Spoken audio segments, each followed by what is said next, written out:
Welcome to the Lowe Post podcast live from an undisclosed location in beautiful Denver, Colorado, where the NBA Finals kick off in, I don't know, 30 hours, something like that, between the Denver Nuggets and the Miami Heat. We're going to do a two-part preview, focusing first on the Nuggets offense, which has blown the doors off everybody in the playoffs, number one in the postseason by 3.5 points per 100 possessions. Nobody has had an answer really ever for Nikola Jokic, who is in peak form. Tim MacMahon, how are you?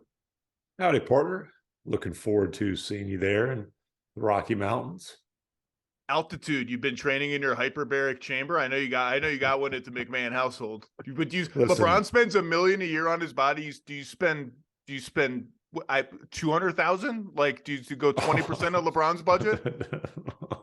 Trust me, I do not have 20% of LeBron's budget available. I can assure you of that. The way that I deal with the altitude is avoiding exercise. So that's my advice. You know, there's apparently, I am going to participate in a media pickup game. I played pickup for the first time in 4 years. They dragged me out during the West Finals. This was in LA though. So now I guess I am going to risk it in the altitude of Denver. I've packed my icy hot, my heating pad, my Advil, massage gun. I don't know how I'm going to deal with the altitude though. Probably by not running the floor very hard. I didn't know about this. First of all, a 4-year layoff and then going right to altitude feels like a recipe for a snapped Achilles, man. I'm on high. I'm just saying, say like that out loud. That doesn't feel good to me. Okay. The finals, the number 1 seed Nuggets home court. They had to wait until the wire to get home court, with Miami, Boston going from 3-0 to 3-3 and then 4-3 Miami. I see a lot of think pieces already about people seem to be preemptively angry about two things that are supposedly in the media discourse that I actually don't think are in the media discourse. I think people are angry at narratives that don't exist. So they're like creating those narratives to then be angry about them. The first one is, has Denver had an easy road to the finals? I don't want to hear any of this. There's no easy road to the finals. Vegas picked the Suns to beat the Nuggets in the second round. I picked the Suns, dumbass me, to beat the Nuggets in the second round. We're just like a month removed from 9 million TV segments about, are the Lakers a sleeping giant? Could this be the best? When they were the 12th seed, we had an entire NBA Today panel pick the 12 seed Lakers. Should they see the top seeded Nuggets? I forgot about that. That's when they called me on my off day from NBA Today. It was like, can you be on the show and be the voice of reason? And I was like, I'm not coming on for that. Good luck to y'all. So I don't want to, there is no such thing as an easy road to the finals, as evidenced by the number 8 seed Miami Heat beating the Bucks and the Celtics, among other teams, including the Knicks, to reach the finals. This now in 4 years with Jimmy Butler, Tim MacMahon. 2 finals appearances. 1 just missed finals appearance on a buzzer shot against Boston, and then 1 first-round shellacking at the hands of the Bucks. That is quite a 4-year run. They have won everything except the main thing, and they get another chance now to run the main thing, to win the main thing, rather. And hell of a run for the Heat. Here we are. What are your so let's start Denver offense against Miami defense. Miami's been a better defensive team than Denver all year. They're close in the playoffs, but the single strongest unit, so to speak, in this series is the Denver Nuggets offense, centered around an unstoppable 2-time MVP who literally has no weaknesses in his offensive game. None, zero, not one weak spot you can pick at. A pick and roll partnership with Jamal Murray that is just out of this world good and beautiful to watch, shooting and cutting all around them. What answers do you think Miami has, or what's the first possession of the game? What are you looking at? I'll be honest with you. I picked Nuggets in 6 in this series, and it's simply because I don't think the Heat will be able to score enough points to keep up with the best offensive machine in the NBA. And look, I'm not going to try to convince Jimmy Butler and Eric Spoelstra, those guys. I have a ton of respect, but you put it just how it is. The Nuggets have been by far the best offense in basketball, and I don't think there are answers to it. Look, Bam Adebayo is on the short list of the best centers in the NBA. Every time he's played Joker, Joker's gotten the best of him, and it's really not close. He's 10-2 against him. Lifetime, he puts up really, really good numbers, but kind of average numbers by his standards. And this guy is like, he's in the midst of this incredible 30-point triple-double efficient run to the finals. And you said it, they've surrounded him with shooting and cutting and movement and guys who know just how to play off him. Obviously, starting with Jamal Murray in the two-man game, and how you're going to play it. You don't know which one of those, if they're running pick and roll, who's the ball handler, who's the screener. They're equally comfortable either way. The dribble handoff game, whatever. Like, they can post up Murray. Obviously, Joker can post up. But then the other three guys on the floor, and really they're down to a 6+ man rotation. So I'm assuming the other three guys on the floor will come out of Aaron Gordon, Michael Porter Jr., KCP, which stands for Keep Championship Players, and Bruce Brown. They all can shoot, right? Gordon the weakest, but you know what? What happened in Game 4 in the West Finals? Okay, we're going to see if Aaron Gordon can hit threes. Oh, yeah, he can. And then they all are really good cutters. And it's one thing to be a spot-up shooter. It's another thing to be able to really move and understand, hey, if I move here, Joker will anticipate that. He'll see. And I think a lot of times he's telling them, little eye movements. Hey, go over there. You'll get the rock. You'll get a wide open shot. And they're all good at that, especially Porter. So let's start with the fundamentals.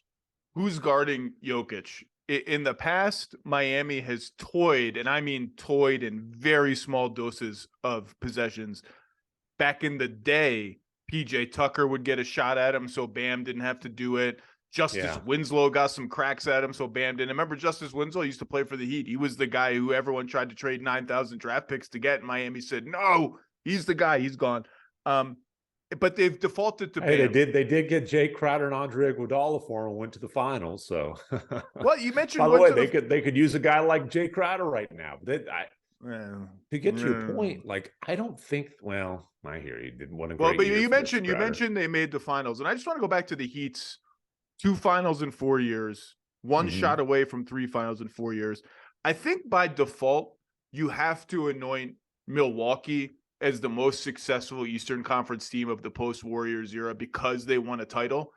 But it keeps supposedly being somebody else's time. Like, it's the Bucks time. They win the title. They're going to rule for the rest of Giannis's prime. And the Heat are like, fuck that. It's not your time. Okay, it's the Celtics time. Celtics make the finals last year. They've now faced the Heat 3 times in the playoffs. And the Heat are like, no, not your time. Not your time. Your time will wait for another day, if ever. It's still our time. And this whole time, surely, sometime, it must be the Philadelphia 76ers time. The cast of players around Joel Embiid changes. The coaches change. The GM changes. Not your time to even get out of the second round. And they laughed their asses out of the playoffs last season, whatever you want to say, 2021, 2022. Okay. So the Heat have mostly defaulted to Bam on Jokic. I just don't see. I mean, they can switch stuff, but like as the primary defender, I don't think anybody else is qualified to even give it a crack. And again, Joker has frankly, I don't want to anger Bam because he's a big, strong feller. So I'll say he's gotten the best of him, and not that he's kicked his butt. But he's gotten the best of him on a consistent basis. And like, you would love it if you had a PJ Tucker who could just scrap and bang and then let Bam kind of, play more of a free safety type of thing like the Lakers tried to do with Anthony Davis but I just don't see that realistic option. So to your point, Jokic has had 0 issues with Bam, and everyone knows I love Bam. I am a Bam true believer. He's too big, he's too strong, he gets to his spots too easily, and his spot is pretty much anywhere. But when he gets within 12, when he gets within 12 feet of the rim, it's money in the bank, and he's just been able to bully Bam, which is not something a lot of guys can do. And Bam, as great as he is 6'9", and Joker's just able to shoot right over with that high arcing soft touch. I've had a number of coaches from around the league who I like to talk to about these things mentioned an idea that Kevin Pelton had, which if you start Kevin Love again, would you try Kevin Love on Jokic so Bam can be the rover guy like Anthony Davis and guard Aaron Gordon? And so here are my issues with that. Love has no shot against Jokic either. He's too small. He's too small. Bam is not like an Anthony Davis style long-armed rim protector shot blocker who's going to scare you as a rover. That's what makes Bam Bam. He averages less than a block a game. The other thing is the Nuggets are really smart about recalibrating their offense depending on who is where and who's guarding whom. If Jokic has a guy he can beat up in the post, all right, we're just going to throw it to him a lot. If Jokic is somehow facing a guy who like can hold his own to some degree in the post, but maybe isn't a good pick and roll defender, all right, let's queue up like 20 straight Murray Jokic pick and rolls. And that's exactly what they'll do. And again, maybe Kevin 12 Love is of on those. Jokic. Yeah, maybe 12 of those Murray's hand on the ball, and the other 8 Joker's hand on the ball. That, like, he puts big guys in pick and rolls defending the ball handler. You don't have any other centers who are doing that. No, and actually, this is like the inverted pick and roll Super Bowl with Jokic and Bam as the centers who can do this. And people sort of they smile at the Jokic pick and rolls as this sort of novelty that Denver might use 2 or 3 times in a game, and they don't use it much, but it is a really good way to Denver. We don't think of as a mismatch hunting team, right? That's not kind of their DNA. Jokic is a walking mismatch anyway. They don't need to hunt anything, but they can do it. They do it. I think Murray and Jokic are both going to do it in doses in this series, and that's one way. Like, he can get anywhere Tyler Hero, if he plays, is anywhere Duncan Robinson is, anywhere Max Strus is, whoever he's guarding, that guy can come screen for the best offensive player on planet Earth, and he can run a pick and roll with him. The other thing on Love, it's an interesting idea. Caleb Martin has been so good that he just is going to have to play 40 minutes a game, and you can't play 40 minutes a game if you're coming off the bench, and you can't play. If you play Butler, Martin, Love, and Bam and go super big, that's overthinking it. I don't know who they're going to start. You just have to play your best guys. And I don't think Love is worth all this rigmarole of let's rejigger the matchups and do this. So I think it's going to have to be Bam. And that's a problem because if you send double teams at Jokic, you damn know what's going to happen. He's going to slice you apart. And you want to say, well, Bam is the most switchable big man in the league. Maybe we can at least switch the Murray Jokic pick and roll. Okay.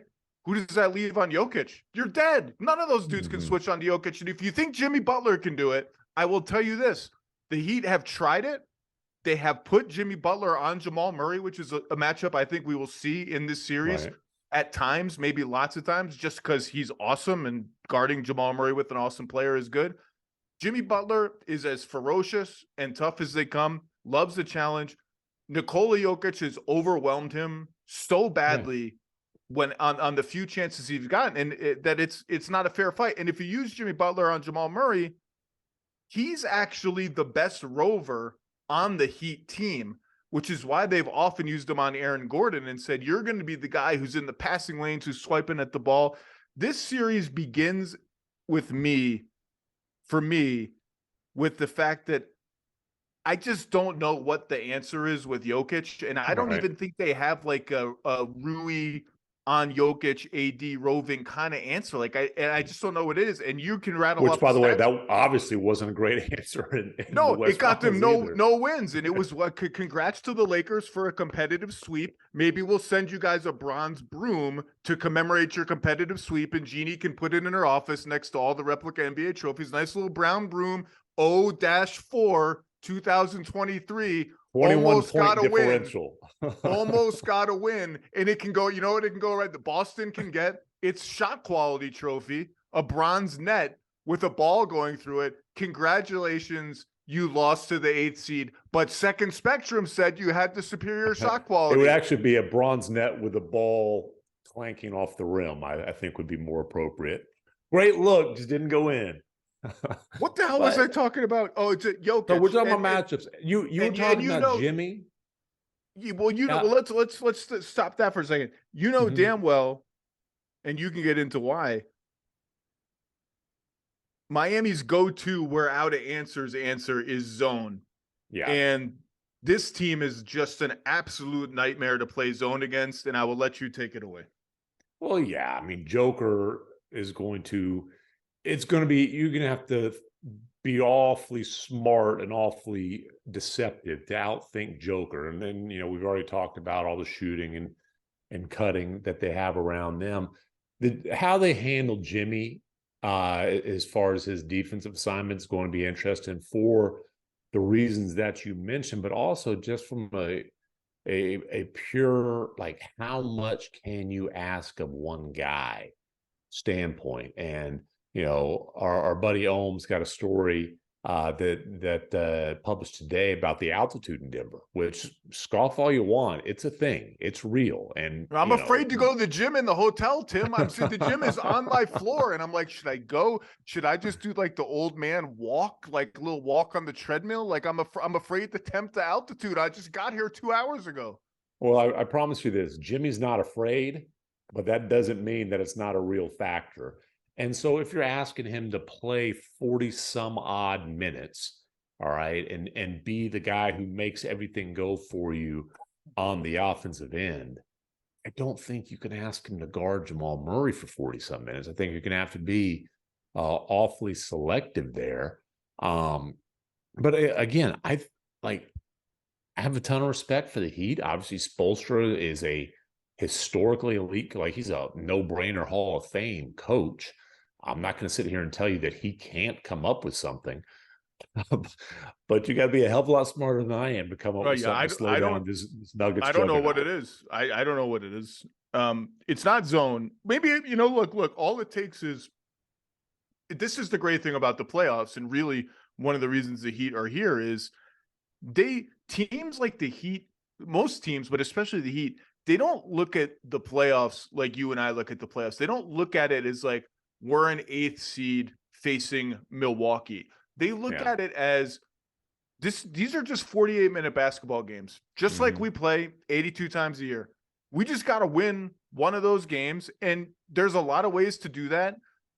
If they have a bad 5 minutes of shooting or we have a hot 5 minutes of shooting, suddenly we're just nursing a lead the rest of the game, and you just got to do that 4 times over and over again. So if the Nuggets go cold from 3 a couple of games, maybe the zone works. But here are the numbers: the Nuggets this season, 1.2 points per possession against zones. That was second in the league to Cleveland. Somehow Cleveland had the best offense against zones in the entire NBA. That's according to Second Spectrum. And 1.2 is basically the equivalent of the best offense in the NBA.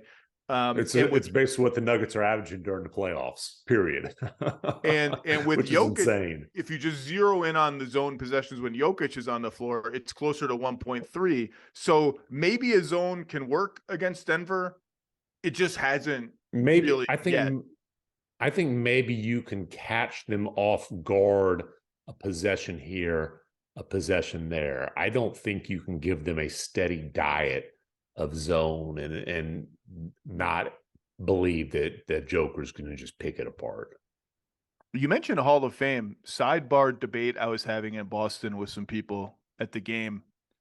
Jimmy Butler retires say they don't win this series. So he retires after the series without a championship. In theory, he just decides I'm going to be the CEO of Big Face Coffee. We didn't win the finals. I'm done.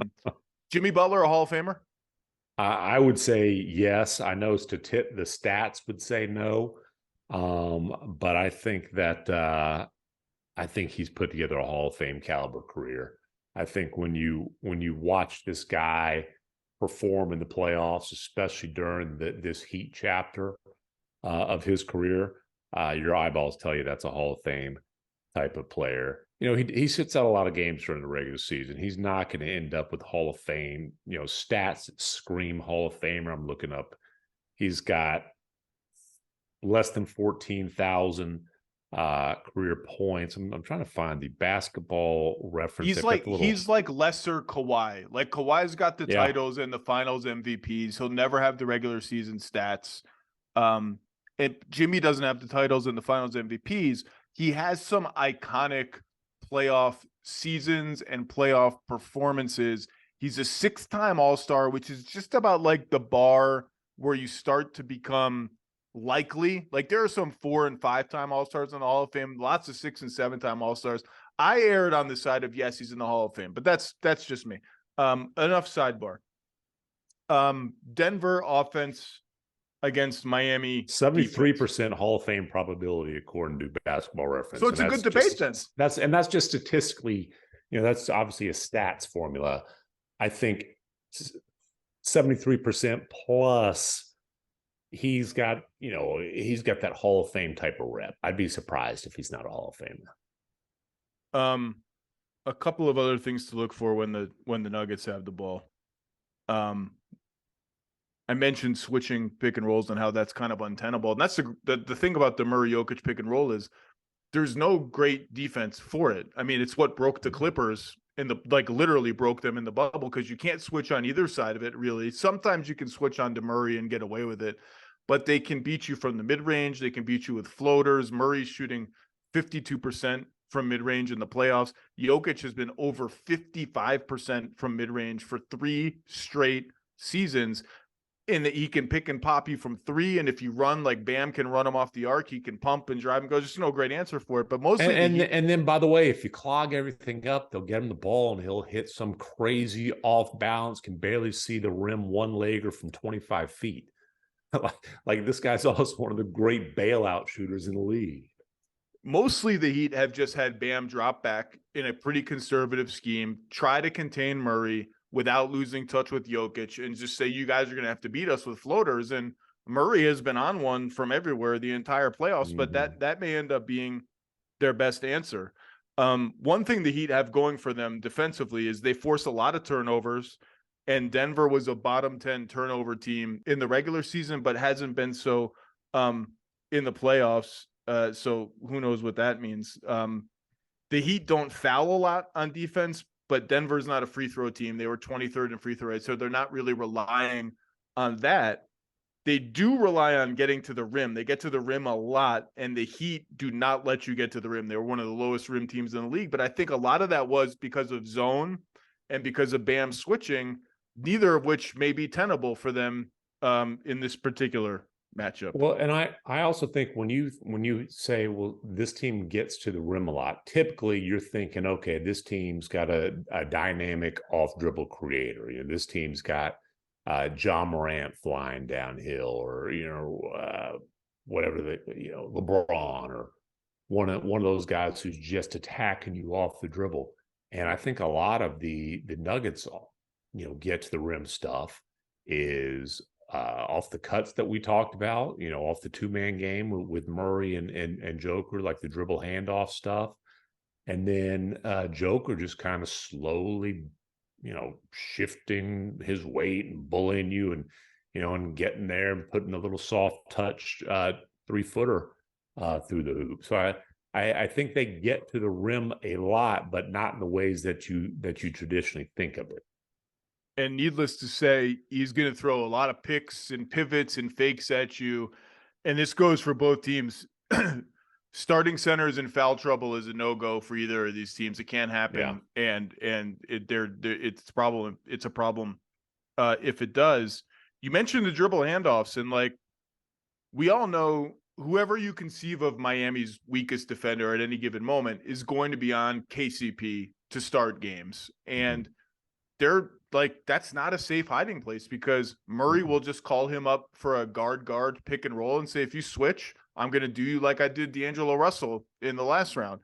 Jokic can run dribble handoffs with KCP. He loves to fly up from that left corner and take a dribble handoff, and suddenly your weakest defender is navigating Nikola Jokic in open space, trying to contain KCP. And a guy, we talk about Aaron Gordon like they're going to ignore him and let him shoot threes. The best thing Denver does with Aaron Gordon, and it took him a while in the Lakers series to find the rhythm of doing it, is if you're going to ignore him, we're going to use him as a screener for Jokic. Yeah. We're going to use him as a handoff guy for our shooters. And if you're not up on him, they're going to come off into open space. We're going to have him pass from the elbows and have cutters going all around him. And a thing I like is I think he'll have opportunities in this series to post up. And it's not something you're going to go too much when you have Jokic and Murray on the floor, but cross matches, when the matchups are all screwy, semi-transition, if they ever just try to hide a guard on him, he's really good at just like bulldozing those dudes in the paint. Like I think they have a lot of weapons in the half court in this series. We didn't even talk about like MPJ is just going to be shooting over little guys the whole series. And Bruce Brown, his aggression as their de facto backup point guard has been a revelation. I mean, he's just like insatiably going to the rim and has turned those Jokic resting minutes into it's not a disaster. And sometimes the Nuggets actually win them. Yeah, and there's not many of them anymore. Like this ain't the regular season where, oh my gosh, how do you figure out the 16 minutes or 15 minutes of Jokic resting? It's going to be, these games are close. It'll be 6 minutes, maybe 8 minutes.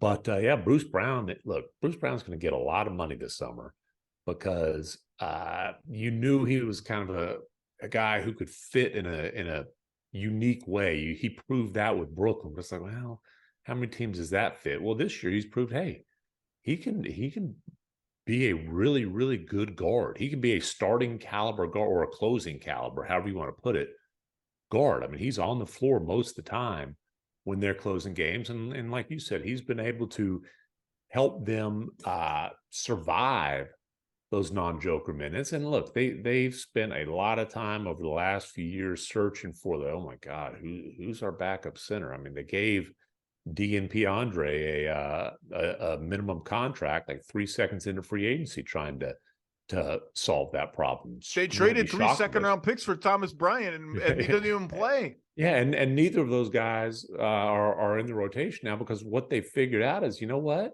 Aaron Gordon's a pretty damn good backup 5 for a handful of minutes per game. And so that's the rotation that works for them. And like I said, it's really at this point a 6.5-man rotation, because Jeff Green's playing a little bit. They've kind of cut the cord on Christian Brown, although I think he's had a really nice rookie season. I think he gets back in the rotation. I think game 1 and 2 he gets back in the rotation. I think. That's just what most teams do. They start with the bigger rotation, and if they get stressed, they cut it. And I think he's good enough. I think he's good enough to get back in the rotation. Jeff Green, by the way, my favorite part of every Nuggets game, other than 10 things Jokic does, is 1 out of every 2 games, you're getting the, oh my God, hammer, and half of them miss. And it's almost cooler when they miss because the ball like flies back beyond half court and you're just astonished that he even tried it. There has never been a 36-year-old role player with a more impressive highlight reel than Jeff Green. Guys get out of the way now. They're like, uh-oh, Jeff Green's coming. 36-year-old Jeff Green's coming at me. I got to act like it's prime Jordan coming down the lane. He has put a lot of guys on posters this year. And, it's not like this is Vince Carter who's kind of transitioned into a role player late in his career after being half man, half amazing. Like Jeff Green's been a role player for a long, long time. But, dude, he still has a lot of spring in those legs, and like give him credit for clearly doing an unbelievable job of taking care of his body to still be that springy and that athletic at 36. And then, this isn't about the Nuggets offense, but I will say Jeff Green has been an awesome influence in that Nuggets locker room. I think a lot of the things that Michael Porter Jr. has proven this year in terms of not just being a one-dimensional, is he knocking down shots? If not, he can't help type of guy. But, the filling out the rest of his games, finding other ways to contribute, being a mature teammate, a guy who, okay, you're closing with Bruce Brown. Hey, I'd rather be on the floor, but I'm not going to pout. I think you're seeing Jeff Green's influence with a lot of that as well. He'll be one of the armada of guys that gets a shot at guarding Butler on defense, and he's made enough open threes this year to keep teams honest. Look, this has been a whole like the Nuggets are awesome episode of mini episodes so far. Here's the thing about the Heat. They don't make mistakes. Like, you are going to have to earn it on every single possession against them. You in a 48-minute Heat playoff game, if you go back and scour the tape, and I mean scour it, you might find 4 breakdowns where, like, there's a miscommunication, a missed assignment. They never screw up in transition ever. And the Nuggets just beat the Lakers essentially because of their transition offense and multiple Lakers just falling over every By time the they way, shot. with 284-pound Joker ripping down rebounds and outrunning the Lakers. And that gets you a long way in the NBA when you have a few elite defenders, and Jimmy Butler and Bam Adebayo are elite defenders. And yeah, Bam's at a major disadvantage against Jokic. Everybody is. He's going to front. He's going to try to 3-quarter him, and he'll annoy him on some possessions. He'll deflect some entry passes. Like, Bam will win a few battles here and there, and they just will not mess up their switches, their defense on cuts, their transition defense. They'll be into the ball, and the Nuggets have the ability to earn it. That's how good their offense is, but they're not going to walk into this game and these matchups against the Heat and just put up 125 points for 100 possessions. The Heat are going to fight like all hell to make everything hard for them. The Nuggets are good enough to make some of it easy, maybe not a lot of it, maybe not as much of it. But what in the aggregate, what does that get you? Maybe Denver's offensive rating isn't 120.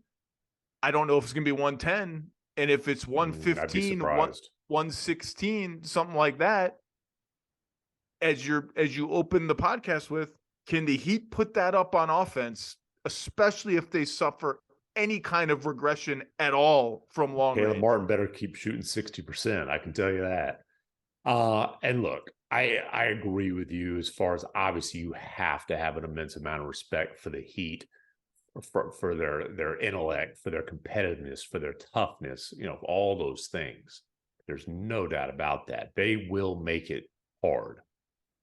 But Nikola Jokic, more than anybody in the league right now, can make really difficult look ridiculously easy. The guy is the best passer in the NBA and maybe the best quote unquote tough shot maker. I mean, he shot 63% from the floor during the regular season, which is like, that's what you see guys who are just lob catchers shoot. And he did it on all over the floor, taking contact, off balance, those kind of shots. I just get back to, I don't think there's an answer for the best offensive player in the NBA. I think, look, I'd have to do a little more research before I would declare this to be like stone cold true.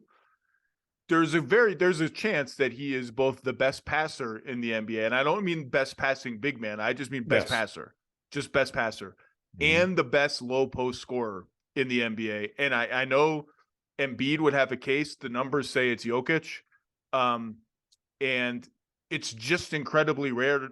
Like, to the point of it maybe never happening before, where you have the best passer and the best low post scorer. It's just the same guy. And one of the best screeners, and a guy who's more than comfortable. Shooting 47% from three during the playoff. As you said, there's not a flaw in his game. I guess if there's a flaw in his offensive game, it's this. When you're running pick and roll, you're not going to throw a lob up at the top of the square and tell him to go get it. But you don't need to, because you can get him the ball anywhere during that roll and he'll make a play. You know what's ironic about that? I think I've only seen him do it 3 times this year, but one of them was against the Lakers, and it might have been in Game 4. I'm not going to go back and look for it. I may have even put it in a 10 things column. I don't remember.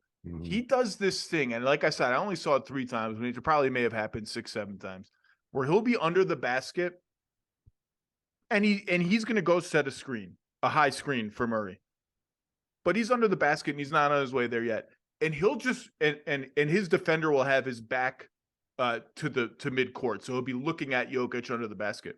Jokic will be facing midcourt, and he'll just jump straight up in the air with his hands up and his eyes wide open, like he's real excited about something. And I saw it in the middle of the season, and then he'll run up and set a screen. And I asked some Denver coaches, I was like, what the is that? Is he trying? Is he trying to momentarily fool his defender into thinking a lob might be in the air when the defender has his back turned to midcourt and is not looking at the ball? And because of that momentary pause, then Jokic can scurry up and he has an extra foot or two of space behind him because his defender has to turn around. And the universal response I got was, maybe. We don't know what the hell that guy's doing. He's just making stuff up on the fly. He did it again against the Lakers. I'm like, God damn it, this guy discovered a fun new trick. And the irony is he's never catching a lob. It's not going to happen. There is no alley-oop coming to him. No, he doesn't catch lobs, but they throw high arcing passes to him that he, if he has position on you, you're not going to recover from that. He's too big, too strong, too wide, too good with his leverage. I mean, I called him the basketball love child of Dirk and Nash, but there's some Zebo in his game. Just the physicality, the way that he knows how to use his leverage. So they'll throw these high arcing passes to him, and it's not a lob because he's not jumping up to catch it. He's not leaving the floor, but he's catching and he's finishing it nevertheless. And again, it's just it's as efficient as throwing a lob to the Clint Capella's or whatever rim runner you want to throw out there, those guys. I got to see if I wrote about it because I would really like to. I think you did. I think I did. If you didn't write about it, you talked about it because I've he did it again or read. He did it again against Lakers. I'm like, this guy. And here's what I'll say. I get that he's not what you think of as like a flashy type of player, a highlight type of player. But like, if you're watching these finals, I guarantee you will enjoy watching Nikola Jokic play basketball. And honestly, I kind of don't understand why he's not considered a highlight machine, because as a passer, he absolutely is. And then, like, are you kidding me? Like, some of these bailout shots that he hit, the ones where LeBron literally took his hat off and said, it's all you can do is tip your cap. Ridiculous. Like, if you don't enjoy that, then I strongly recommend finding another sport to follow. Yeah, watch hockey. The Stanley Cup Finals are on now, right? Hockey's cool. I like hockey. I heard Dallas got bounced, but I think I can name a couple players. Mike Modano didn't come through with a few goals in game 3. I was talking to some neighborhood dads, and they're all Stars fans. I said something about like Tyler. I forget if it's Seguin or Sagan. Seguin. Okay, well, I said Sagan, and they all laughed. I say that as if I know who I'm talking about. I think I'm thinking about another hockey player. I shouldn't say I have any idea who this is. I think you're right, but I said something like, is he still their guy? And I mispronounced his name. And I said, listen, I wouldn't watch hockey no matter what, but it's during basketball season. What do you want from me? You can't do it. So you picked the Nuggets in 6. I'm also picking the Nuggets in 6.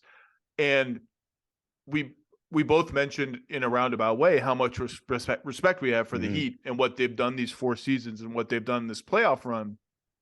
Nuggets in 6 is a respectful prediction because they have home court advantage. They have 0 losses at home. The Heat are coming out of just a whale of a draining series against Boston on a short turnaround into game 1 here. And the Nuggets beat the Wolves in 5. The Suns with Kevin Durant and Devin Booker and some injuries and a disappearing DeAndre Ayton in 6. And the Lakers in 4. So no one has taken them past 6 so far in the playoffs. And there was part of me that wanted to pick Nuggets in 5. And if you pick Nuggets in 4, I wouldn't really think it was a crazy prediction. But I just think the Heat are going to scrounge. They're going to scrounge something in this series. That's what they do. They're going to scratch and claw and scrounge, and they're going to look up and just be like, oh, it's 101-100 Heat with 5 seconds to go. They're going to steal this win. I thought about Nuggets in 5, and I'm like, you know what? There is no way that would be disrespectful to maybe the most relentless competitor in the NBA and the best coach in the NBA. Like, I am not. And again, listen, I'm not going to sit here and try to convince Heat fans or certainly anybody on that roster organization that they can't win this series, because I absolutely think they can. I just think it would be a massive upset. Be a big upset. All right, it's time to bring on Steve Jones Jr. to talk about the other side of the ball. And then after that, I've got to go walk on the treadmill, maybe a 19-minute mile pace, a little brisk walk on the treadmill to get used to the altitude. Tim MacMahon. Hey, instead of the treadmill, there's a lot of breweries. Find a brewery like a mile and a half away. Walk down there, have a couple beers, and walk back. It's a better way to exercise. The problem is, I told you before we did the podcast, one of my dad friends, now I have to say things like my dad friends. Like, he's not a normal friend. He's a dad friend. Sorry, dad friend, who lived in Colorado, I think went to Boulder, told me, number one tip, day one in altitude, don't have a drink. And I was like, well, there's no game, man. Screw that. I'm going to go out with some people on one of these teams. I want to have a drink. And he's like, well, good luck to you. And I'm like, well, that sucks. I've given you my best conditioning advice, and it's worth every penny. Tim MacMahon, on the Hoop Collective, on Howdy Partner, on a million columns and game recaps. I will see you in the beautiful city of Denver, maybe at a brewery. Who knows? All right. Appreciate you, brother. Adios, amigos. All right, it's time to flip it around and go to the perhaps less explosive and heralded end of the floor, the Heat offense against the Denver defense, thought to be the Nuggets' greatest vulnerability all season, and only vulnerability, has been pretty damn sturdy in the playoffs, facing a Heat offense that has gone kind of bananas after ranking 26th in points per possession or 25th or something like that in the regular season. And I'm very excited. First-time guest, my go-to Twitter account for every playoff game, because he's going to be super annoying with how many little X's and O's things I missed in real time. He's going to catch them all. Veteran of how many NBA teams? Two. Co-host of the Dunker Spot. Are you a host or a co-host of the Dunker Spot? I don't know. Co-host of the Dunker Spot podcast with Nikias Duncan, and now part of the JJ Redick Old Man and the Three podcasting families. JJ continues his irritating attempt to take over the media world. Steve Jones Jr., how are you? I'm doing well. I will send the check for the intro here soon, and I am the co-host. Nikias made me sign that several times. Okay. Well, look, if people don't follow Steve on Twitter, I think it's just Steve Jones Jr., all one word, right? That's your Twitter handle? Steve Jones 20. Steve Jones 20. I don't know. I mean, I follow it, but now I just type in Steve and it comes up. After every game, you will see a thread that begins with the tweet, you know what? Let's watch Heat Nuggets game 1. And then it'll be 40 tweets of video clips of, like, here's what the Heat were going for on this action. Slow it down. Watch this help defender. If you want to actually know what happened in the game, I hate to say this because I'm undermining my own utility in the media space. Just go to Steve's Twitter feed because he'll tell you what happened in the game. You don't need anything else. Steve, how are you? I'm doing well. Happy to be here. Excited to be here. And I'm juiced up for this finals. I think this series is going to be way more fun than some folks may imagine. Well, okay, so who's saying it's not going to be fun? Silly folk. Really? Is that a thing? I haven't been paying. Are people down because it's not Boston, LA? Like, obviously there's the whole ratings discourse, which I guess I probably shouldn't say this, but I don't really care that much about. I care about it a little bit, but not that much. I certainly don't care about the discourse about it.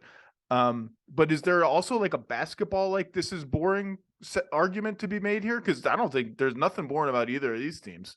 None that I Euro step past the discourse, so I've just seen it briefly, and I'm like, oh well, I'm out. So I just think more people are sleeping on it, in my opinion. I don't think they understand how much fun this matchup could be.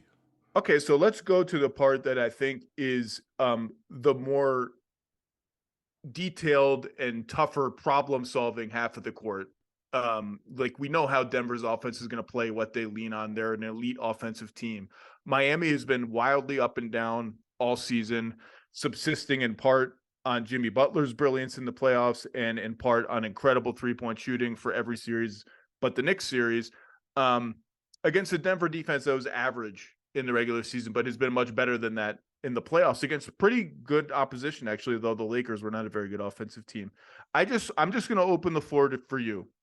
First Heat possession of the game, against Denver's set defense. Forget transition, chaos, whatever. First, dead ball, Heat get the ball.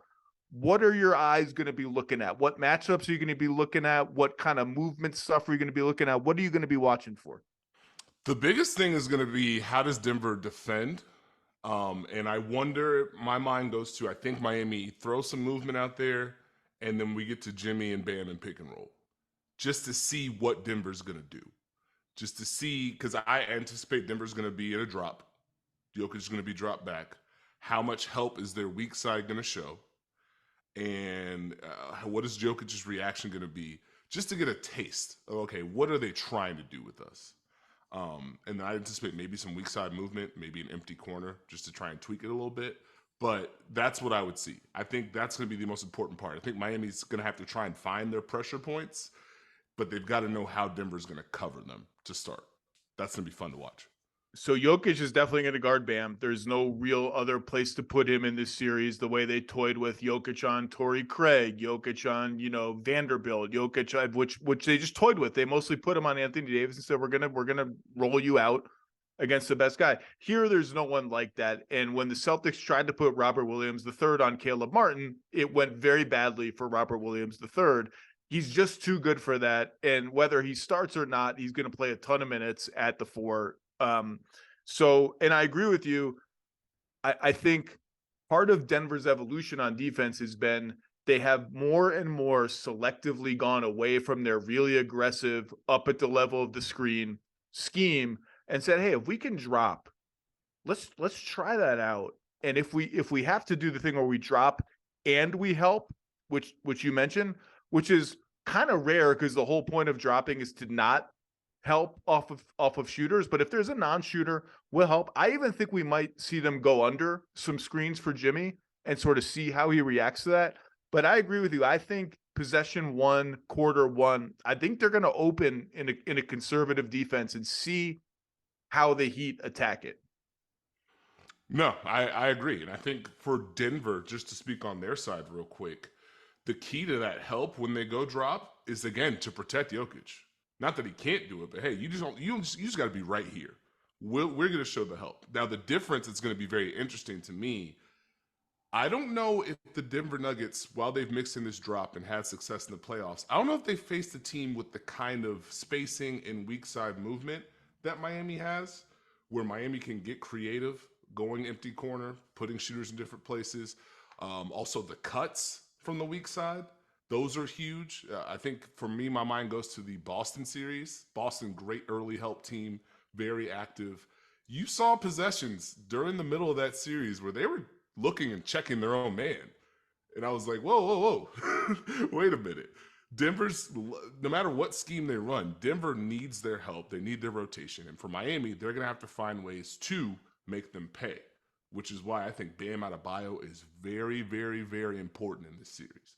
So why do you think that? I mean, obviously, if they're going to play a lot of this conservative coverage, or at least a good portion of it, to win 4 times, Jimmy's just going to have to make a good amount of long twos, and Bam is just going to have to make a good amount of those little short roll floaters that you get against that defense. But I don't think that's why you're saying Bam is such an important pivot point on offense. What do you mean by that? Well, one, Miami in this whole journey last 2-3 years is about finding that blend where we still have our movement, but we have Jimmy, we have Bam, we can get to drive and kick, we can do multiple things offensively. Bam has an opportunity in this series to have an impact in a more traditional way than that Boston series because of the pick and roll. If Jokic is going to be in the drop, that pocket's going to be there. If that pocket is there, that's going to force help. So now if you're able to get Bam going and pick and roll, you're able to force help and now kick out of it and play out of that. I think that's very important. Secondarily, even moving past Bam, Denver in the drop is fantastic. You love to see the mixed coverages. Think about Miami's journey. Like, everyone wants to use the undrafted label, but those guys are taking and making tough shots. Look at what they did to Milwaukee and Brook Lopez. Oh, you're back there? Automatic pull-up. If it's not a pull-up, I'm going to do 2 dribbles, go to a pocket pass. Now, Duncan Robinson's a playmaker. Max Strus is a playmaker. Kyle Lowry is a playmaker. If Miami's able to get those automatics where, okay, we know you're in a drop, 1-2 dribble pull up. Now, are you going to react? Now we have Bam on the roll. We're hearing your help. They can kind of get to Denver in that way. So I'm intrigued how well they are able to attack Denver. Yeah, even if Jokic wants to drop back against Jimmy, you can't do that against Strus. You can't do that against Robinson. You can't really do it against Hero if Hero plays. And I think Hero, I've already said I think the Heat really have not missed Hero at all. But the higher level of competition you get, even if you marginalize his role a little bit because you haven't really needed him to get here, you could use him to swing a quarter of a game with just a flurry of, oh, you're dropping back, I'm going to rain some fire over you, make 5 in a row. Hey, suddenly we won this quarter. That's won the game. Hey, it's a 2-2 series. But so he can't drop back against those guys. And so you'll see a lot of 2-man game just with those guys. But to me, for Miami to score enough, they have like their Jimmy offense and their everybody else orbiting Bam offense. And I think they're going to need to have both of those things operating on the same possession a lot. And so when I close my eyes, one of the things I see against drop coverage is Jimmy Bam pick and roll. Jokic is back in a drop. Bam doesn't roll. Bam stays popped out. And you kind of lure Jokic deep into the paint, kick it back to Bam, knowing here comes Duncan Robinson or Strus around a handoff. And all of a sudden, Jokic has to get from the paint to the arc and then back again. And I think putting him on that yo-yo is a big weapon that they're going to have to maximize. Does that make any sense? No, it makes a ton of sense. I think it is the one way you can consistently get to him. Mixing in your actions is great, because I was going to talk about just purely how does Jokic respond to these shooters flying off screens, flying off handoffs. So if you're able to make Jokic do multiple things, we saw that, I think, what was it, last year against the Warriors, where, okay, he's at the level. He drops back and waits. Now a shooter's flying off. He has to get back to the level. That is where he's in trouble. And the more Miami can tap into that, the more those shooters can fly off and get him to react. Again, that's why I think the movement's going to be important, because even against the Lakers, the Wolves, when they went drop, it was static. If Miami can tap into those multiple actions and make Jokic react, I think they get what they want. What are you looking for? Another thing we're obviously going to see is, much like with Derek White, we're going to see Jimmy go at Jamal Murray, try to get Jamal Murray switched on to him and beat Jamal Murray up a little bit. I mean, everybody does that against the Nuggets because it's the sort of low-hanging fruit of like, all right, when the game slows down, what can we do? And you saw in that Boston series, like, first of all, Derek White's an elite defender. Jamal Murray's just okay. I think he's pretty good. He's tough. Like, Jamal Murray, I think, has become an underrated defender, but he's not Derek White. And Derek White had his issues, particularly in the middle of the series, with Jimmy. But we saw even in that series, like, even for a player as great as Jimmy Butler, over and over and over again playing that way is just really, really hard work, especially when you're going to have a lot of responsibility on the other end of the floor. But I'm curious, how often do you think we see that? And what's the key for Denver? You know, we saw Boston kind of alternate between, all right, we're just going to leave Jimmy alone. Oh, that didn't work. We just lost game. We just lost a huge lead in game 2 because Jimmy went bananas over everybody. Okay, now we're going to send help, and the Heat are experts at spacing the floor, cutting around Jimmy in ways that confuse your help scheme and get them open threes. So what's the right answer for Denver when, assuming Miami goes that route? Well, I imagine they will go to it. I don't know how early they will, but we're going to see it. I think my mind goes to Denver probably switches to start and shows help and sees how that goes. Now, how long they stick with that, who knows? But they may switch, show help, maybe not show double. They did the same thing to LeBron. The tricky part, I think, for Denver, and I guess I'll ask you this question. How many Denver Nuggets do you feel confident can guard Jimmy Butler? It's a great question, and it's the same question we had about LeBron in the last round, because that, I think, much more so in this series, kind of infected the whole discussion of, where can we move Jokic if we don't want him on Anthony Davis? Because if you're using your best LeBron guy on Anthony Davis, someone else has to guard LeBron. So I think it's this. I don't think they have as nearly an urgent, and it wasn't even urgent then, of a need to move Jokic around like that. I think Jokic is probably fine guarding Bam the whole series if they want to. And like we said, they don't have another great place to put him anyway. So Aaron Gordon will be the primary guy, I'm sure. Bruce Brown, I feel pretty good about. And then I think we'll see Jeff Green. And I don't love that because Jimmy's awesome. I think we'll see Christian Brown, assuming he gets back in the rotation. And I don't love that because he's a rookie and Jimmy's going to sneer at him and make mean faces at him. And it's probably pretty intimidating.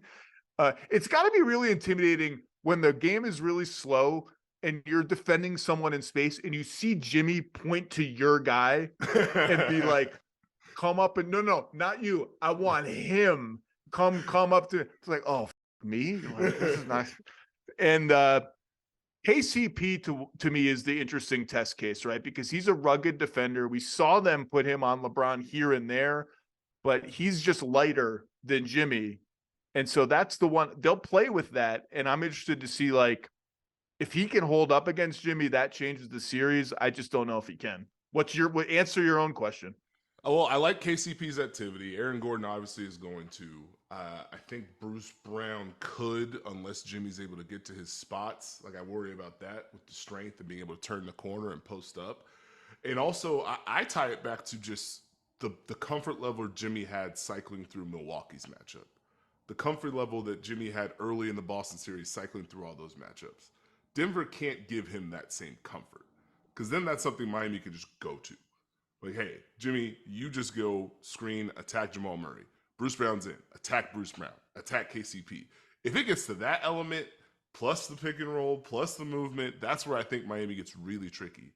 So that's where Denver has to focus and make sure, okay, if we're switching, help has to be unloaded. We got to be ready to recover.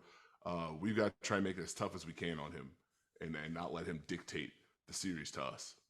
You see a lot of commentary, and you saw it a lot during the Boston series of, well, why are they just giving the switch? Why are they switching? Why don't they fight harder to not switch? Why don't they go under? Why don't they hedge and recover? And I think some of that commentary is fair, and teams should try all of those things a little bit more. But I also think all of that is a little harder than people think it is, and that the offensive players involved, particularly the screener, have a role in making that a little tricky. Can you maybe explain to people, as someone who lived in the game at a professional level, like why that is? Well, I mean, the tricky part is the easiest thing to do if we're switching is just switch. Just call the switch. That way there's no slips. There's no, hey, I thought you were switching. I was back. You remove that from the equation. I think that there are different ways with different screeners. You can flip the angle of a screen. So, if you're thinking, okay, we're going to send them this way, or I'm going to slide under, or I'm going to send them to the left. If I flip the angle real quick, the help is on the wrong side. Now I get downhill. If you go under, that's fantastic. But guess what? We can just turn right back around and set a rescreen. You are done, and your person is back. So the help is back. So now we've got what we wanted either way. Quick swings. Like, I just think there's multiple ways to just kind of punish it. And again, you're doing it on the fly. As a coach, you want to simplify it. You don't want to maybe think, okay, if this guy's here, then you got to do this. No, I want you to go play. So we're going to switch. We have confidence in you as a defender. And if it's a defender we don't have confidence in, hey, our help is there. That's what the scheme is for. We got your back. Send them left, or if you're in the post, hey, someone's coming. We might double. That's the kind of thing. It's very hard to live in that complete black or white type. Okay, we're doing this every single time. We're going to show and recover. You know what I mean? It's just easy. It's easier. It's easier, and it's one thing if you've got someone setting a screen for anyone who's not Steph and Dame, 35 feet from the hoop. Yeah, just go under that. But Jimmy and Bam are the masters of this like weird angle pick and roll 18 feet from the rim on the sideline.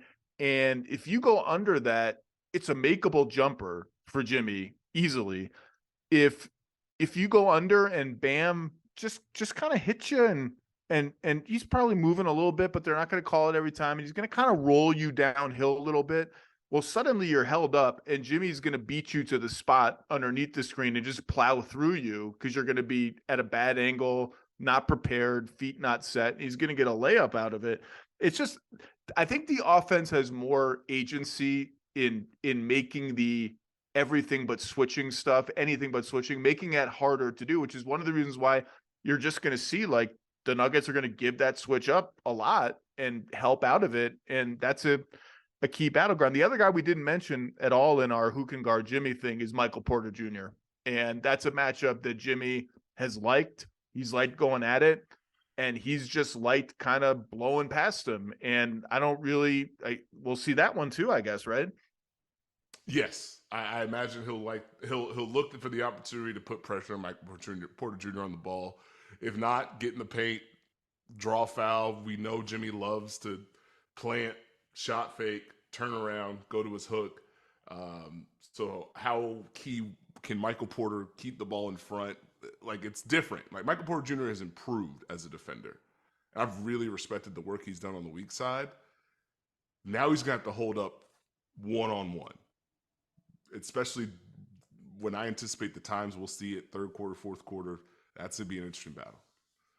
When you say empty corner, what do you mean? Because I bet a lot of people listening to this are like, empty corner, what does that mean? No one's in the corner. Well, why is that? Why does that matter? So when you see the Heat running empty corner actions, tell us why that's important. All right, so if you're there, close your eyes, right side of the floor. Imagine you have Jimmy Butler on the wing. You have Bam Adebayo. Let's put Max Strus in it. They'll go with a double pick and roll. The right corner is empty. Why is that important? Because in pick and roll defense, if that corner's filled, there's a defender there. That defender's responsibility is to help on the roll late. If that corner is empty, there is no one there to help late. And so that's help on Bam. Bam rolls. So yes. Jimmy's going dribbling from the right wing toward the middle. Bam rolls. That becomes the weak side corner, and it's my job to crash in on Bam, who's dangerous. Mm-hmm. And if there's no one there, and Bam is rolling, and Jokic gets engaged with Jimmy, that turns into 2 on the ball. You have a late roll opportunity. Bam's open. That's the kind of stuff Miami can do. What other little tricks of the trade are you looking for from Miami just to unlock really whatever you want against whatever coverage you want to talk about? What are some little Miami wrinkles we should look for? I would keep an eye on, honestly, watch Kyle Lowry's screens. If he's involved with Jimmy Butler, he's very good at flipping the angle on his screens. So I'd be aware of that. I think it's less little wrinkles and more, how do they get to the way we want to get to? Like, how do they get to Duncan Robinson, Bam Adebayo, 2-man game against Jokic? How do they get Max Strus involved? What kind of handoffs are they looking for? I would say pay attention to, again, the cutting. The cutting, when they're spaced, how they're spaced. Even if there's a pick and roll going on, look for the weak side flares, look for the spacing. And I think to your point of why Jokic can't guard multiple people, Caleb Martin moves. Like, they're just and he makes every shot. They're just going to put him in action. So it's not as simple as, hey, you just stand there and guard that person in the corner. No. They play through Bam a lot. Dribble handoffs are good to go. I want to see if they go to Jimmy screening for Bam in this series, honestly. It's something they tapped into a little bit in the Boston series, but that's another way you can get Jokic on the move and have him to do something different. Hey, let's go inverted. Let's have Bam be the ball handler. Let's try and make Jokic navigate that way. I think Jimmy's screening could be a big deal in the series, both for Bam, but even more so, I think, for Miami shooters, in the same way they use Bam to screen for the shooters, because Jimmy is a quote-unquote, although he hasn't been in these playoffs, he's a non-shooter in terms of how you cover him around the three-point arc. And the Heat are at their best when, like, every inch of the court is activated and they just ring everything they can get from every spot on the court at the same time. This is going on over here. This is going on over here. Shot clock. We don't care about going into the last 5 seconds of the shot clock. We'll ring every bit out of this. And part of that is like when the ball starts moving and Jimmy gets it on the move and he becomes the handoff guy, that's a powerful thing that you don't see them turn to that much. But I just think, I mean, Milwaukee, Giannis got injured. Milwaukee's a great team. They were clearly just not, I mean, Miami just took them out of it. Knicks are okay. I think Denver, you could convince me Boston is a better team than Denver. I think Denver is the best team in terms of how they are currently playing and how together and connected they are that Miami has faced so far in the playoffs, and they're deadly at home court. And I just think the Heat need to be really on point all the time and leave almost no stone unturned to score enough points against these guys. Oh no, I would agree. I would agree.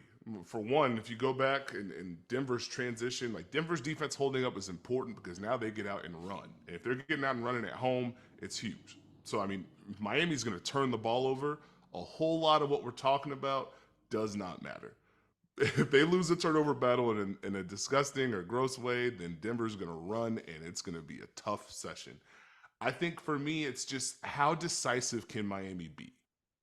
Because while they have this movement, while they have Jimmy, they have Bam, they have the shooting, Vincent, Strus, Lowry, Martin, all playing well, they have to make sure they have a clear plan.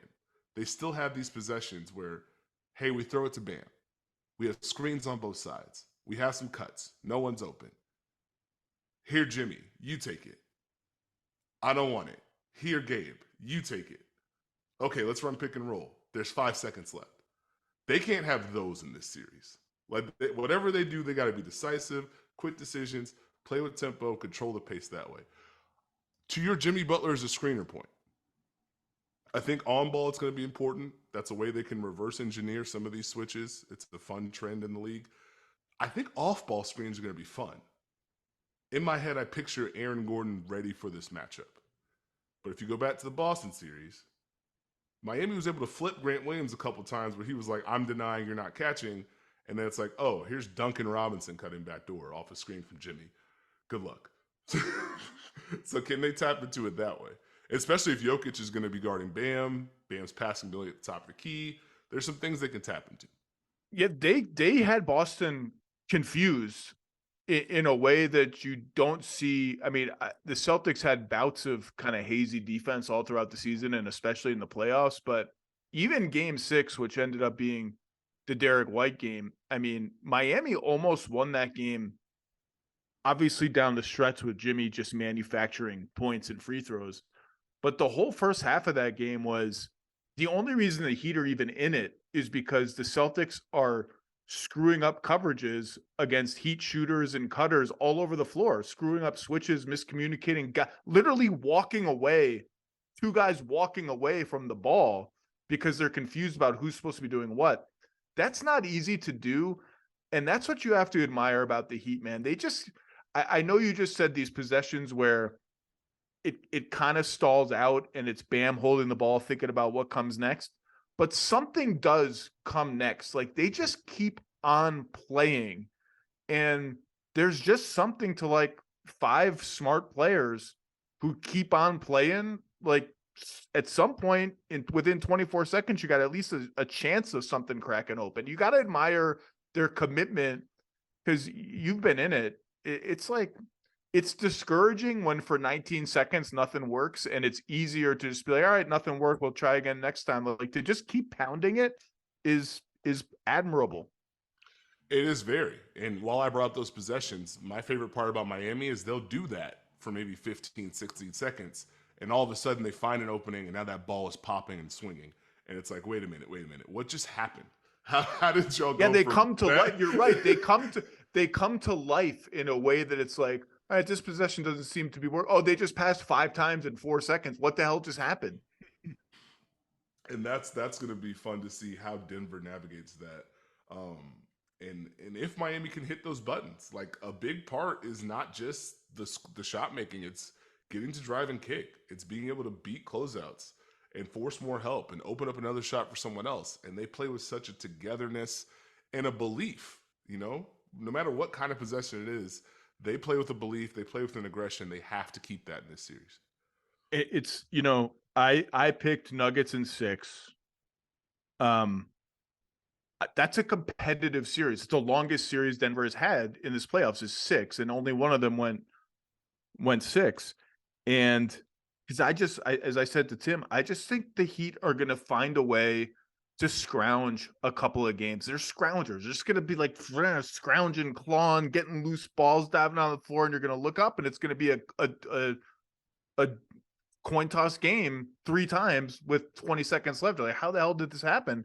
Because they're just really good. And that's the irony of, like, you mentioned at the top, people being not excited about the series. And if there are people who aren't excited about the series, who aren't, high-level TV executives who aren't excited about it for different reasons, part of it is because I think there's this idea that, Denver must really be breathing a sigh of relief. They didn't get Boston. They didn't get Milwaukee. They didn't get Philly. They're watching that Celtics comeback thinking, oh my God, we're going to have to deal with Tatum and Brown and Marcus Smart hounding Jamal Murray, and we won't have home court. Whew. Instead, we got the Heat. And the irony of that is all of these teams that the Nuggets are allegedly fortunate enough to have avoided, the Heat beat them all. Like, you're saying they're lucky to beat the team that beat the other teams that they would have been worse off facing. Like, the Heat beat those teams. That didn't just happen by magic. The Heat went out and beat them 4 times in 7 games. There's a certain, like, dissonance in the whole, well, they're lucky they're facing Miami instead of these other teams. I know Miami just beat those teams, but, Miami's good, man. They're good. Like, this is a real thing. No, I agree 100%. I think it's very difficult. And I think the fun part of this Miami team, especially when you think about this series, is they've had different guys step up in different moments, and they're able to adapt to a different series. So we saw Kevin Love contribute for a whole lot of time, and when it caught time in Boston, okay, Kevin Love, you got to come sit next to me for a second. We got to move that way. I think he comes back this series. I agree. I don't know if I don't know if they start him. I went through with Tim all the reasons why it might be an idea that you have and maybe even do starting him over Caleb Martin. I just keep coming back to Caleb Martin's got to play 40 minutes. He's too good, and you can't play 40 minutes if you don't start. It's just like almost not possible. So I don't know what they're going to do. I've heard different things. I'm sure they're considering different things. The easy thing to do is, all right, it's game 1. Let's start with the starting 5 that mostly got us here and put Kevin back in the starting 5. Maybe they'll do that, but I just think at some point you got to get to Jimmy, Caleb, Bam have just got to be out there for the majority of every game. No, I agree.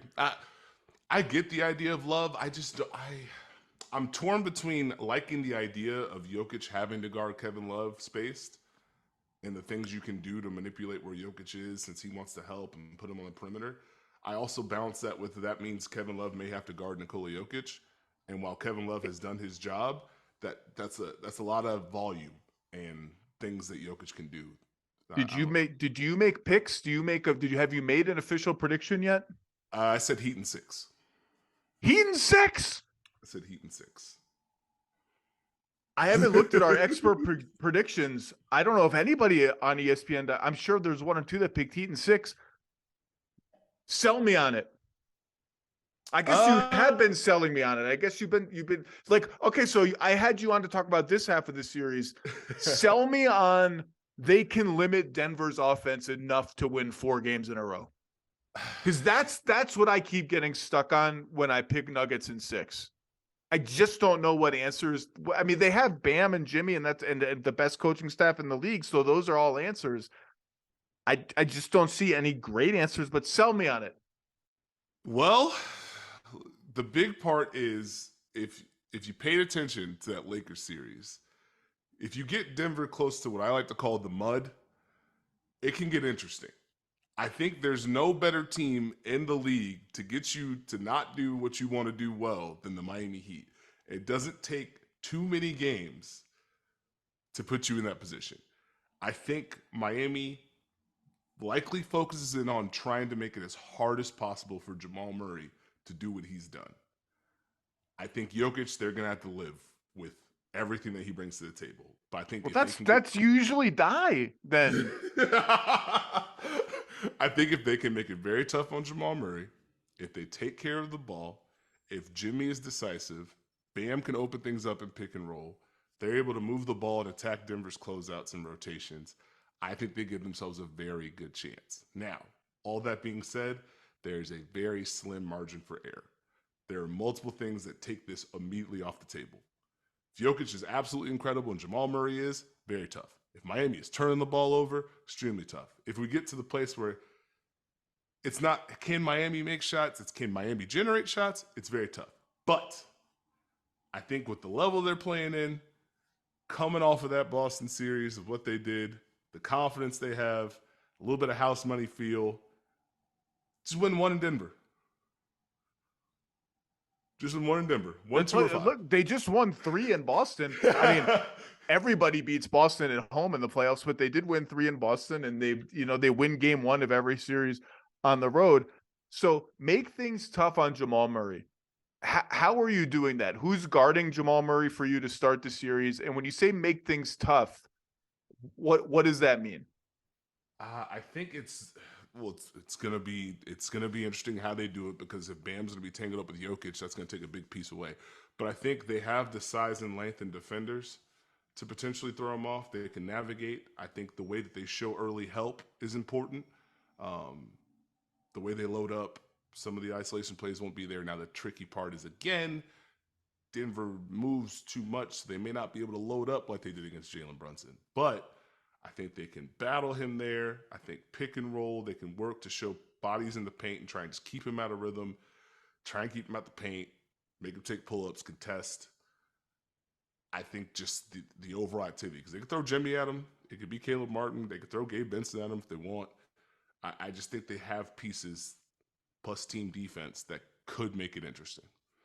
I think they'll probably start with Vincent, assuming Vincent's ankle is good to go on him. But I agree, we'll see doses of Jimmy, doses of everybody else. Let me ask you this. Now I'm dragging you into a totally different podcast than you agreed to do. So congratulations on that. Sorry. Can they play zone in this series?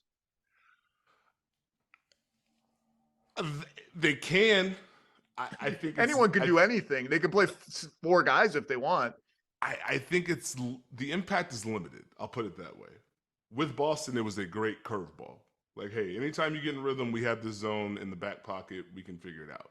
With Denver, they've got to be way more selective. Non-Jokic minutes, go for it. That Aaron Gordon, Jeff Green led second unit, go for it. Play zone. Better win those minutes. I mean, that goes for every team, but like they won those minutes against Minnesota. I think they won them against Phoenix too. They lost them against the Lakers again. Got to win them, obviously. So I think that's a good opportunity. I think after timeouts is a good opportunity. Spo likes to throw that wrinkle, like, hey, nice play you got there. Here's zone. But don't show it to Jokic more than maybe twice in a row.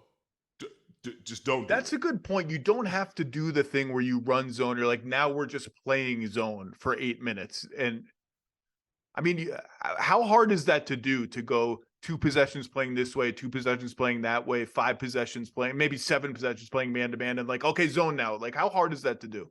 It's not easy, but I mean, you have teams who will go, hey, off a made basket, we're going back to zone, or do you see coaches calling it out on the sideline? I think for Miami, it's easier than for most teams, just because of A, the amount of zone they play, and B, the type of zone they play, where it's really just, hey, we're matching up and we're working to stay matched up while we're in this zone and trying to throw you off balance. I just think you can't give Jokic a 2-minute block of that to where now it's like, hey, man, I'm bringing the ball up now. Or, hey, I'm going to take this matchup over here, or I'm going to flash to the elbow. I think it opens up a lot if you just try and throw it out like they have during these playoffs. You know, this is not a bad sales job, Steve. There we go. I'm picking Nuggets in 6. I would be surprised. There are certain outcomes that surprise you and certain outcomes that don't. If I would be surprised if the Heat win the finals. I wouldn't be like flabbergasted and shocked. I mean, they beat Boston, they beat Milwaukee. I just don't love this matchup for them, and they don't have home court. The rest versus rust thing doesn't really concern me. Kevin Pelton had this great stat that teams, I believe it's teams with the layoff of over X amount of days, and Denver's over that, who start the series at home, who have game one at home, are like 8-1 in the finals. So I don't really believe the rust thing is going to be a problem. Although if Miami wins, everyone will be like, rust.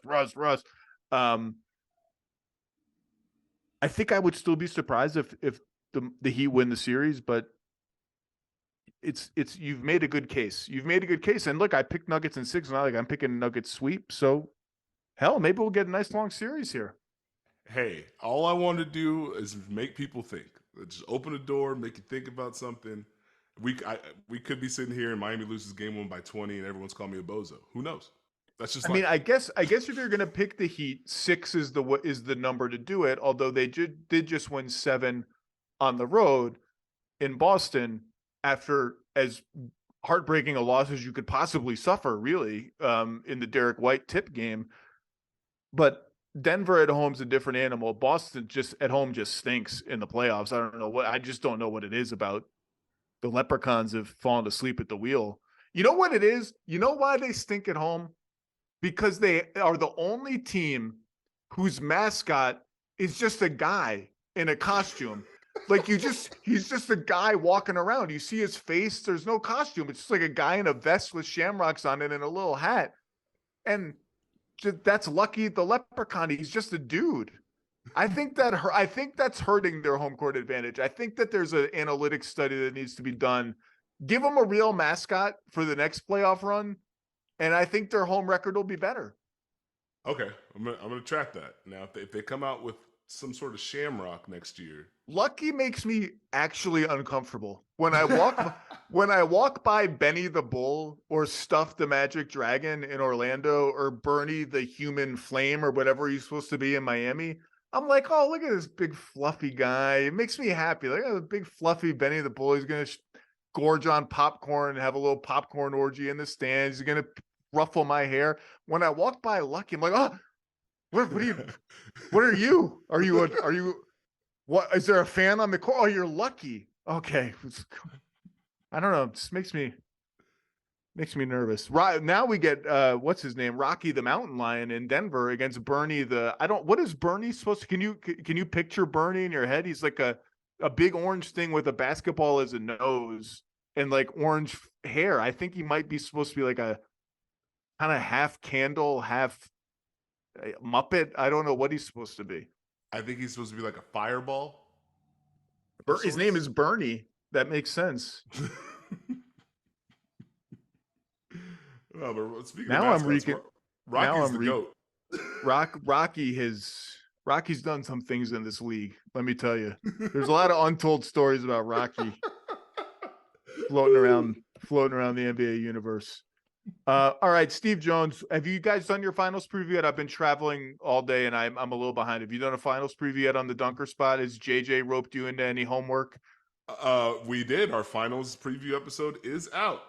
It's out for the world, and I'm going. I told Tim, because I'm gonna be cautious about the altitude day one. I'm gonna go to the hotel gym. I'm just gonna do an old man walk on the treadmill, and I'll cue up the dunker spot to teach me what's gonna happen in the finals while I do my old man. Don't tempt the altitude gods too haughtily on day one. Seriously, people, if you want to know what actually happened in the basketball game, and you don't just want to yell about who's clutch and who's not clutch and who has the dog in them and who has a cat in them or something instead of a dog, Steve Jones 20 on Twitter will tell you, here's the actual thing that happened in the game and why it worked and why it didn't work. I so appreciate you spending some time teaching me and teaching everyone else. And a must follow, a must listen. Congrats on your success. Congrats on getting into the JJ orbit. Congrats on everything. And thank you for the work that you do. No worries. Thank you for having me.